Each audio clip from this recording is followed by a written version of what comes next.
meed for faith. Alright, another Oscar contender, this time based off a Robert Harris novel and made by the guy who did the latest adaptation of All Quiet on the Western Front. Conclave's story kicks off with the death of the Catholic Church's Pope, forcing Ray Fiennes' Cardinal Lawrence to conduct a papal conclave where the highest-ranking church officials are sequestered inside the Sistine Chapel where they elect a new pope.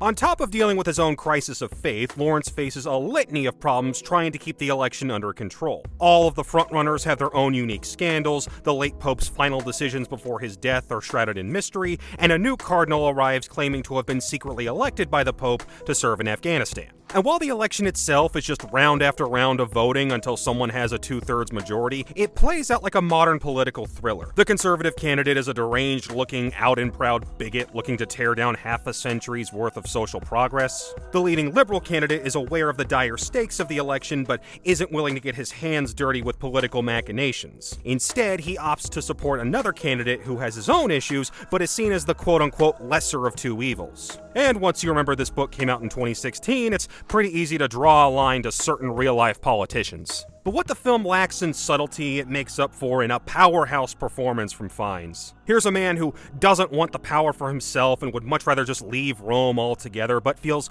duty-bound by his friendship with the late Pope to call out corruption and stop the position from falling into the wrong hands. There are other films that will likely pull ahead in the Best Picture race, but Fiennes will almost certainly wind up in the Best Actor category at the Oscars. While my generation still associates him with his genre work, this is unquestionably the best he's been in a long time.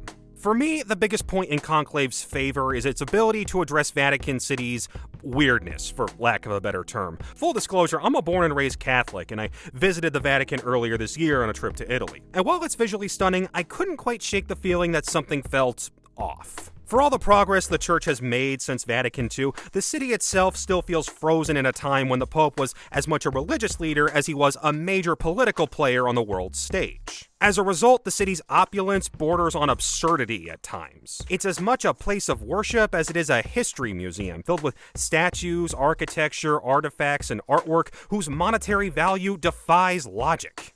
To illustrate the point, one of the most famous paintings of all time is just casually on the ceiling for a good chunk of the runtime. And as the movie shows us the different corners of the Vatican, while the bellowing score gives even the smallest scenes a sense of overwhelming grandeur, you can't shake the dissonance between what these men claim they're trying to do versus what's actually happening on screen. They're meant to be humble religious leaders trying to conduct a simple election, when in reality they're working in some of the most famous buildings in the world, conducting shady behind-the-scenes deals, all while wearing extravagant robes and big hats. It's no wonder that the process feels much more like a modern political election than anything related to faith. And while the film doesn't try to tackle all of the ongoing problems in the Catholic Church, though it does pay lip service to the obvious ones, it thankfully doesn't shy away from how the flaws of human nature inevitably affect organized religion. And then there's the matter of the film's ending, which will likely be a talking point throughout the awards season. No spoilers, but the final reveal is the biggest reminder that this source material was still an attention-grabbing airport novel.